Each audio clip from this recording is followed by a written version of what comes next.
Ano, nag-crave ka rin ba sa yummy mango sticky rice? Tara guys, gawa tayo. Dali! Ready ka na? Maghanda ng isang tasang glutinous rice. Ihanda rin ang rice cooker dahil dyan tayo magluluto. At huwag kalimutan, hugasan ito ng 3 beses or 4 na beses, depende sa inyo. Pero ako, mas okay sa akin kung mga 3 beses ko maghuhugas. Maglabas ng isang latang coconut milk, depende sa inyo kung gusto nyo ng creamy milk. At ibuhos lahat yan sa inyong malinis na glutinous rice. Ayan. Sunod naman ay maghanda ng isang tasang tubig. Ibuhos lahat yan at magdagdag ng 3 kutsarang asukal. Kung gusto nyo naman ng matamis ang inyong malagkit, dagdagan nyo na lang ng mga 2 pang kutsarang asukal. And haluin nyo lang saglit bago nyo isalang sa ating rice cooker. Ayan. Open na natin.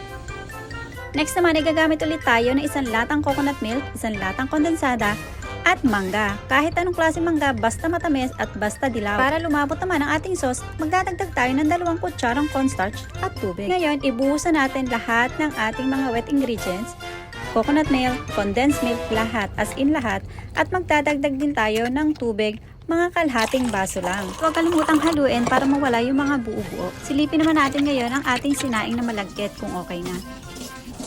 Ayan, saktong-sakto lang guys yung pagkakalagay ko ng isang tasang tubig at isang latang coconut milk.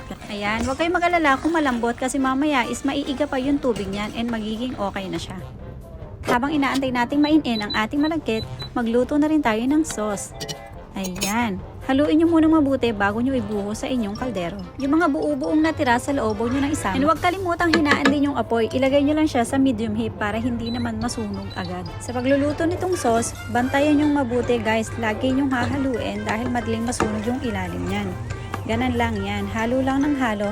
And pag medyo malapot na guys, okay na yan, hinaan nyo na talaga yung apoy or patayin nyo na yung apoy kasi mamaya pag malamig na yan, lalapot na talaga yan. So, okay na yan guys. Patayin na natin. Naman, i-check na natin itong malagkit.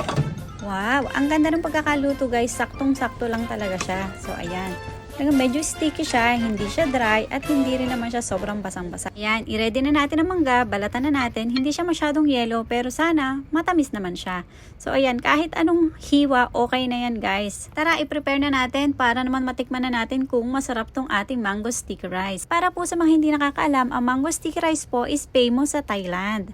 Guys, look naman yung sauce oh. Ang ganda niya. Tapos yung lapot niya is tamang-tama lang.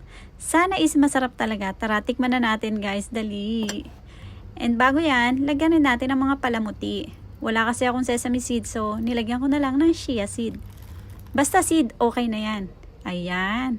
May pamint-mint pa ako sa ibabaw, oh, diba? Ayan, tikman na natin guys. Tara na, super talagang nagugutom na ako.